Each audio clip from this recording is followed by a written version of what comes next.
Now for global sports updates from France, Paris, France, we have Aaron Akerijola and Ebi Iyonwon joining us. Bonjour, madame and monsieur. Bonjour to everyone in the studio there.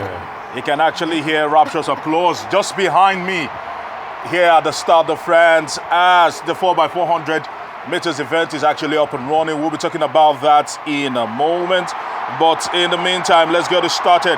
One man, Botswana's Lesile Tebogo, overcoming mental stress and all that has been thrown his way to win the 200 meters men's final yesterday. And I must say congratulations to him. Congratulations to Africa for doing that one massively, AB. And more importantly, but that was not what grabbed the news. What grabbed the news was the fact that before the finals of the 200 meters for the men began, one man, Lyles, was all exuberant, was all jubilant, gyrating, and serenading the fans to what he was thinking would be another gold medal in the kitty. And he's been mocked heavily because after the gyration and jubilation, the race was run. He actually lagged and fell behind and picked up bronze. Of course, a famous picture showed him looking distraught on a wheelchair. And of course, he was actually on the ground, needed medical attention. And it was ultimately revealed that he had been secretly nursing COVID-19, which he kept from everybody, I must say that. It's against the rules. Which is actually against the rules, because if you look at it, he actually tested positive to COVID-19 5 a.m. on Tuesday. He didn't say anything to anyone, still went on about doing his business. And I'm saying that is all selfish and not coming out to say probably the reason why he didn't do as well as he expected to do was down to COVID-19. And I'm not buying that, AB. I'm not buying that at all. Well, Aaron, he's taking away the shine and glory from Leslie Tebogo. Tebogo has put in enough effort in the last 3 years. We've seen his growth, his progression. So I think that this victory should be given to Africa. This is the first man to win the 200-meter race ever. And the only other man that ever won a short distance for the 100-meter was in 1908 at the London Games. It goes over 100 years ago. So let Africa shine. Okay, let Africa shine, she says. Duly deserved. Tebogo, the man. I would say the myth and the legend at the moment, because when you look at it, his mother just passed away during the course of the games. He was able to gather himself and actually make it past the finish line to winning gold. Away from that, let's talk about a controversy that is brewing in cycling. If you would ask me, unnecessary, unwarranted, but Ese Ukpesaraye yesterday tweeted, and I think a very tweety chick, that probably she knew what she was doing. She knew it was going to evoke the kind of reaction it got on social media back in Nigeria. But nevertheless, she tweeted it, saying that she wanted to thank the German team for actually borrowing her the bike. And as it stands right now, there have been talks about trying to clear that particular controversy. AB, the minister has been speaking. Well, the minister spoke about this, clarified this. Even before the press release was made, I actually got information from some sources in the ministry who came out to say that she had initially not qualified for this particular track race. She qualified for the road race. So what happened was that after the Egyptian who qualified got disqualified, she was the next in line, and they said she should participate, gave her the slot.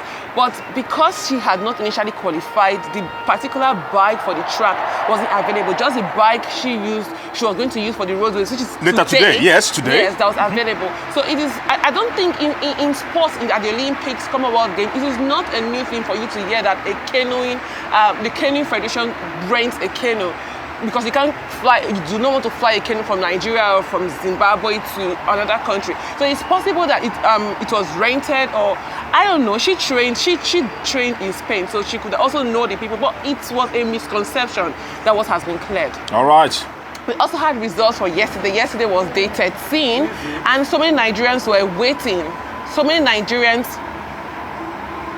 so many Nigerians were waiting for a medal yesterday, and we did not see that happen, especially with Esther Brume, who was a bronze medalist at the last edition. She finished 5th. Now, so many will be hoping that Nigeria can clinch a medal, but we saw other races yesterday. The 800-meter race, there was Ibadan there. He finished 7th. We also saw 2 Nigerians in the canoeing able to progress to the quarterfinals. There was a lot of results. Adekuroye She lost out again, Aaron. Disappointed, I must say. Disappointed. We'll be having some others in day 40. Well, today we'll have some others. The 400 meter, the 4x400 meter is on. Toby Amuson will be competing in the semi-finals. Medal hopeful. 100 meter hurdle, women's hurdles. We'll be hoping she gets a medal there. A lot of qualifications. There's the wrestler Ashton Mutua, who will be competing today. Hopefully he does something different, but it's just topsy-turvy for Nigeria. We're still waiting for a medal on day 14 of the Olympics. All right, before we actually hand it over to you quickly, let's talk about the sad news that actually came in yesterday, just one day to his 78th birthday, talking about former CAF president and former vice president of FIFA, Issa Hayatou, the Cameroonian, passed away yesterday. And that news has not been taken easily, because this is a man that epitomized football in Africa for well over 2 decades, and a lot of people towards the end of his reign as CAF president called him a dinosaur, but nevertheless his impact and his influence and his contribution to the growth of football on the continent cannot be overstated. I mean, so sad about Issa Hayatou, but real quickly, AB, I totally disagree with you. What about the monies that were set aside, you know, for the Olympics? That's the question we should ask. Why are we borrowing back? Have they even finished paying them for the All-African Games in Gold Coast, in Ghana?